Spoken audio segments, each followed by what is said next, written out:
every second of every day you pray, mostly silently, for the things you need and want.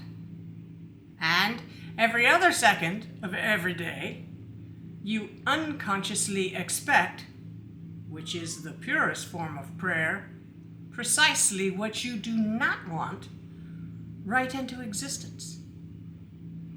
In today's episode, we'll talk about why expectation is the most potent form of prayer and how to catch yourself projecting precisely what you dread. Good morrow, you magnificent godling.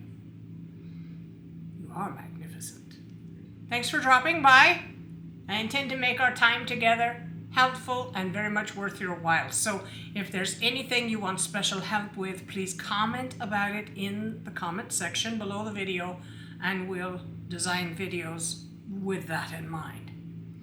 So, by the way, these videos are our gift to you, whom we love, and for whom we returned to the dream of the world to help you remember the truth of what you are. Please like and subscribe and hype the channel. When you can, if you feel so prompted, please tip us for our efforts at the link in the pinned comment. It really helps. Thanks very much ahead of time for your support for our work. Now, today we're going to talk about something that is both immensely practical and metaphysically revolutionary. But we don't want this music competing. Catching yourself projecting what you do not want rather than what you desire. That's where the rubber meets the road. This practice actually provokes lucidity, which is encouraged by the acts of interrogating your mind and interrogating the dream that you think of as your life. These acts of interrogation are powered by your limitless will and directed by your focused attention. And so they nudge you awake, reminding you of what you are and the authority you can actually wield. So let's start here.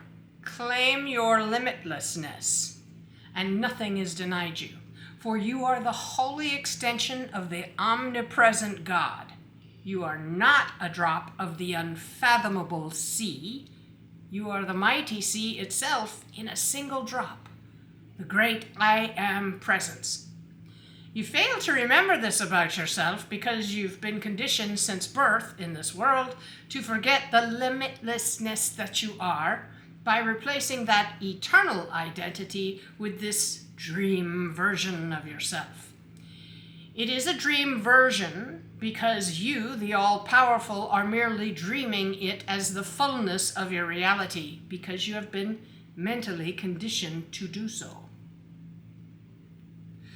That is to say, beloveds, your all-powerfulness is working perfectly to manifest what you believe to be so, which is mostly precisely what you do not want.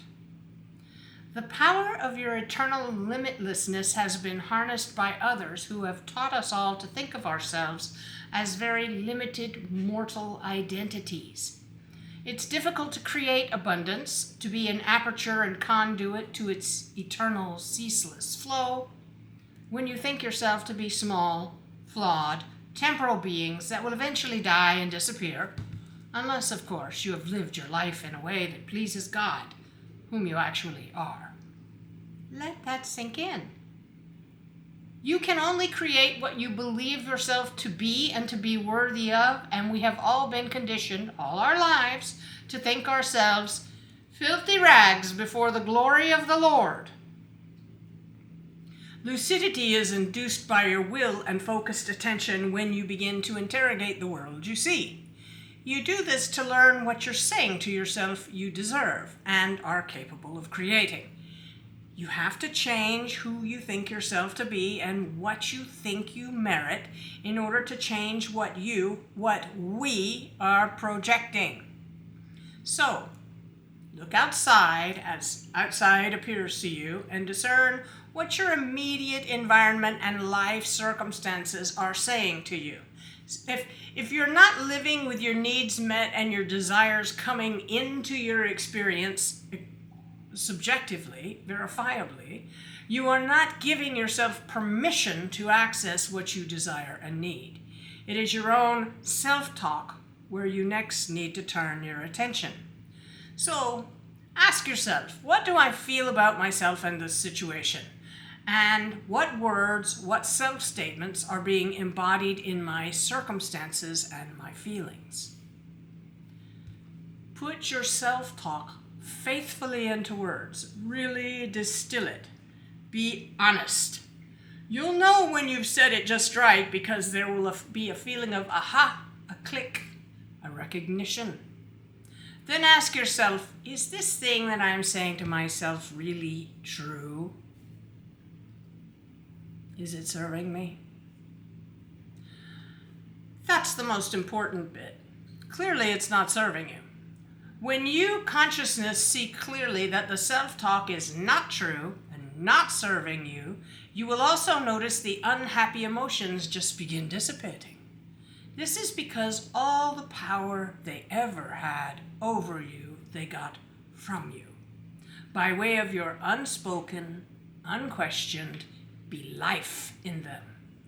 This is what makes an expectation.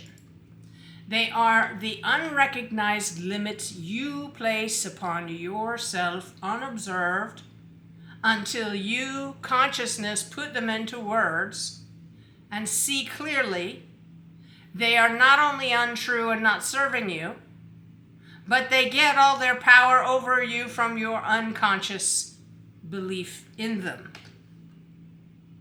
Expectations are so powerful precisely because they are unquestioned. Hidden in your emotions, they remain unspoken and so uninterrogated, undetected, unanalyzed, while they construct your entire world experience. And they remain so empowered until you, consciousness, bring the light of your focused attention into them. This is what doing the shadow work really is. This is the nuts and bolts. You bring the light of your focused attention into the self-talk, the spells hidden in your emotions, and you discover them to be untrue and not serving you. And as you do this each time, all the power you had unconsciously given to those limiting expectations comes back to you in brightened lucidity, more authority to dispel yourself of illusions, self-talk that has been limiting you. So when the self-talk in the emotion is recognized as untrue and not serving you, the emotion dissipates by becoming pure power, the power of your belief, which comes back to you, consciousness. And each time you do this, the light of your lucidity grows much stronger.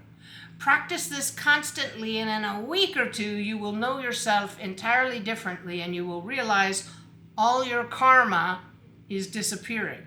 You've nothing of which to be ashamed. You are entirely worthy of every good experience you wish for yourself and others who are also yourselves. Karma is not a separately functioning ledger somewhere on which your deeds, misdeeds, and failings to rise to occasions are recorded. You believe your deeds and misdeeds are stuck to you like flypaper, and so they remain as prominent features in your field. And that field is how you, consciousness, create. It is your present claimed identity, and you cannot create except through what you believe you are and what you believe you merit. You have been taught to think this way, to forget the many ways you've helped, loved, served, and to remember preferentially what you call failures, the place in the journey in your life where you chose in a way that disappointed you. And when things went badly after that choice, you reckoned yourself guilty, deserving disappointment. And since then, this is the identity you have unconsciously thought yourself to be. But that is not who you are. You are the great I am. sleeping, identified with dreams of your transgressions and missteps. Karma is the momentum in that conditioned set of behaviors by which you expect precisely what you do not want, and so create it because you believe you deserve that experience. Shake it off now. That is not you. You are innocent and merely dreaming you have ever sinned.